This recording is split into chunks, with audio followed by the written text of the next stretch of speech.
ভারতের মণিপুরে কুকি মেইতে সংঘাতের মাঝে নতুন চ্যালেঞ্জ হয়ে দাঁড়িয়েছে নাগা জনগোষ্ঠী। রাজ্যটিতে ৮ বছর আগে তৈরি করা ৭ জেলা বাতিলের দাবি জানিয়েছে তারা, নইলে কঠোর আন্দোলনের হুঁশিয়ারিও দিয়েছে ইউনাইটেড নাগা কাউন্সিল।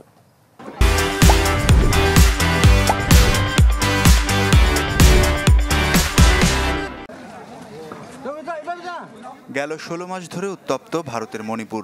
কুকি আর মেইতেইদের ভয়াবহ সংঘর্ষে প্রাণ হারিয়েছেন ২০০-র বেশি, যাতে নজিরবিহীনভাবে দেখা মিলেছে অত্যাধুনিক অস্ত্রের ব্যবহার। ক্ষেপণাস্ত্র হামলার পাশাপাশি ড্রোনের মতো অস্ত্রের কারণে বাড়ছে দুশ্চিন্তা। বাস্তুচ্যুত হয়েছেন ৬০,০০০-এর বেশি মানুষ। এমন সংকটময় পরিস্থিতিতে এবার নতুন মাথাব্যথার কারণ হয়ে দাঁড়িয়েছে রাজ্যটির নাগা জনগোষ্ঠী। ২০১৬ সালে গোষ্ঠীটির মতামত ছাড়াই ৭টি নতুন জেলা গঠন করেছিল সরকার, যা আগামী ১৫ দিনের মধ্যে প্রত্যাহার না করা হলে তীব্র আন্দোলনের হুঁশিয়ারি দিয়েছে ইউনাইটেড নাগা কাউন্সিল। মণিপুরে মোট জেলা আছে ১৬টি, যার ৬টিতে বেশ প্রভাব রয়েছে নাগাদের। অতীতে দাবি আদায়ে ১০০ দিনের বেশি সড়ক অবরোধের নজির রয়েছে তাদের।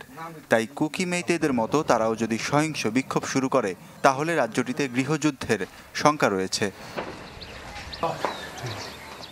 কেন্দ্রীয় স্বরাষ্ট্রমন্ত্রী অমিত শাহ জানিয়েছেন, সহিংসতা নিয়ে গঠিত তদন্ত কমিটি আগামী ২০ নভেম্বরের মধ্যে রিপোর্ট জমা দেবে। ড্রোন হামলার ঘটনা তদন্তে কাজ করছে জাতীয় গোয়েন্দা সংস্থা NIA। ভারতের প্রধানমন্ত্রী নরেন্দ্র মোদীকে মণিপুর সফরের আহ্বান জানিয়ে চিঠি লিখেছেন রাজ্যের কংগ্রেস সভাপতি কে মেঘচন্দ্র সিংহ। ওয়ালিউল্লাহ ফারুক, চ্যানেল 24।